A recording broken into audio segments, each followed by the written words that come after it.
Hi, everybody. Happy New Year. For the next 4 days, I'm going to share with you 4 of my favorite tips that helped me go from having a Boston qualifying time that didn't work to having one that got me a huge buffer and worked to get me in. I'll be running this April. My first tip is a little bit of an unpopular opinion, and that's having a backup race or even multiple backup races. I get in my head a lot, as many of us runners do, and I found it to be incredibly nerve-wracking to have all my eggs in one basket. I remember at the Chicago Marathon, I was crying before the race even started, and this did not put me in a great place to race well. So what I finally came to the conclusion that I needed to do was to have kind of a multiple race backup plan. I came up with several races, and no, I did not register for all of these at once. That would have been expensive and crazy and probably a little bit dangerous because obviously marathons require a lot of recovery time. But what I did do is I mentally came up with a list of potential races that if I didn't hit my qualifying time in the first one, that I would have these other ones that I could sign up for after.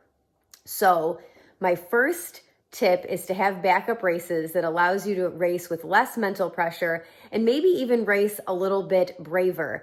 Now, you're probably saying, how the heck do I do that with all of these races selling out so quickly? That is a great question, and I'm going to answer that question tomorrow. But for right now, think having backups. All right, BQ unconventional tip number 2, race smaller races. We are in the middle of a huge running boom, and the World Marathon Majors are no exception. People are going bananas, going all over the world, which is amazing. Those are incredible races. I have done Chicago so far. I am signed up for Boston in April, and those will be my first 2 stars. We'll see about the rest of them.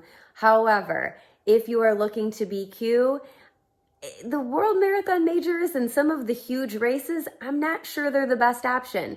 So yesterday when I talked about having a backup race or even 2, obviously that's really difficult to do when you're registered for huge races because you have to make plans for these a year or even more in advance. So my tip is to find smaller races, maybe even local races that will allow you to have easier logistics, less people on the course, there's less bobbing and weaving, and maybe even a looped or out and back course. Are these as exciting with lots of cool big city stuff to see? Definitely not. There won't be as many spectators shouting at you by name, and you might even see the same stuff 2, 3, or even 4 times if it's a looped course. But what they do offer you is the chance to arrive there more relaxed, maybe even having slept in your own bed with less congestion, and they allow you to race a little bit more strategically. Some of them, such as these last chance BQ type ones, offer you the chance to have your own bottles on the course as if you were an elite. So something to consider is thinking about the smaller races in order to get this really specific goal that you have. Not saying you can't do the majors and these other flashy big city races at some other point. Stay tuned tomorrow where we're going to discuss our first training tip. All right, day 3. Our first training tip is build a bigger aerobic engine. Yes, there are some people who are just natural athletes and they can run lower mileage. However, what is often the case when we see people saying that they're low mileage runners is that they're actually doing more aerobic cross training. So when you go out and you do your runs, they're focused on these really specific workouts that's going to push the needle a lot.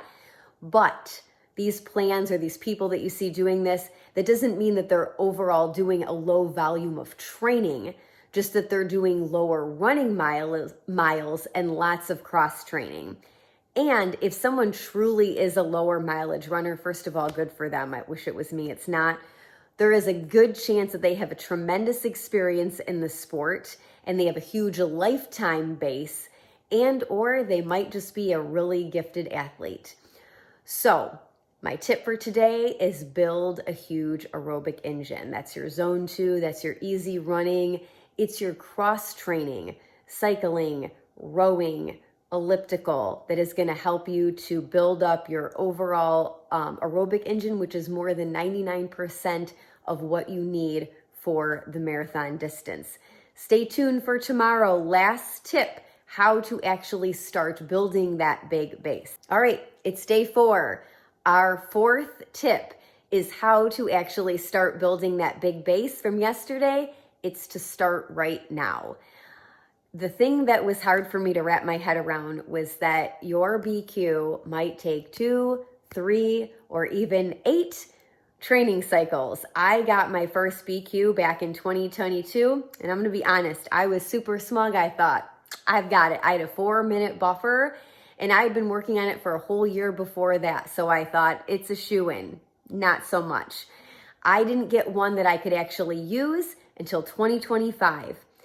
Additionally, if you have plans for a fall marathon and you're thinking, I'll start training about 16 to 18 weeks out, it doesn't leave most people enough time to get in shape and then start doing the key workouts that are actually going to make you fit enough to have that breakthrough that you need to get that BQ. So the key time to start getting fit is now. Start building that base. Maybe you race a spring half, or maybe depending on what your needs are, you race some shorter distances. Regardless, start building the base now.